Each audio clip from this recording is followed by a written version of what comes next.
Hello बच्चों, let see this question. तो question है हमारे पास statement first, at least two of the line L1 L2 and L3 are non parallel. Okay. Second statement हमारे पास, the three planes do not have a common point. ठीक है, तो अब हमें देखना है कि कौन सा स्टेटमेंट इसमें से राइट है। ठीक है, तो देखिए सबसे पहले हम लोग इस क्वेश्चन में की कॉन्सेप्ट देख लेते हैं क्या होगा। तो क्वेश्चन के लिए हमारा की कॉन्सेप्ट देखिए क्या होगा। की कॉन्सेप्ट में हमें पता होना चाहिए कि भाई प्लेन और लाइन क्या होते हैं। तो लाइन और प्लेन के बारे में आपको पता होना चाहिए। ठीक है, अब देखिए हम स्टेटमेंट सेकंड को समझते हैं।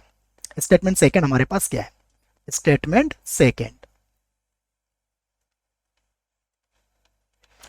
सेकंड है हमारे पास, if three planes do not have a common point. देखिए हमारे पास मान लीजिए थ्री प्लेन है। फर्स्ट प्लेन मान लीजिए ये है। ओके।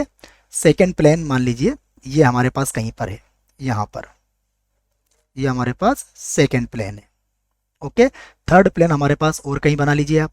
मान लीजिए थर्ड प्लेन हमारे पास यहाँ पर कहीं पर है और इनका कोई भी कॉमन पॉइंट नहीं है। ठीक है ना, ये फर्स्ट प्लेन हो गया आपका, ये सेकंड प्लेन हो गया और ये हमारे पास थर्ड प्लेन हो गया। इनका कोई कॉमन पॉइंट नहीं है। अगर कॉमन पॉइंट नहीं होगा तो सीधी सी बात है कि अगर कोई लाइन यहाँ से पास होगी तो कोई लाइन यहाँ से पास होगी, तो उन लाइनों में हम क्या कहेंगे कि at least two line L1 L2 are not parallel. तो कई लाइन है भाई, तीनों लाइनें हमारी पैरेलल तो यहाँ पर नहीं हो सकती हैं।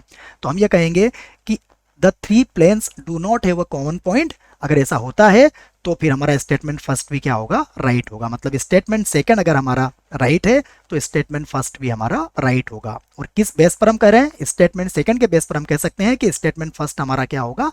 राइट होगा। तो देखिए statement first is true, statement second also true, statement second is correct explanation of statement first. तो हमारा आंसर क्या होगा? ए हमारा आंसर होगा। I hope you will understood it well. Best of luck.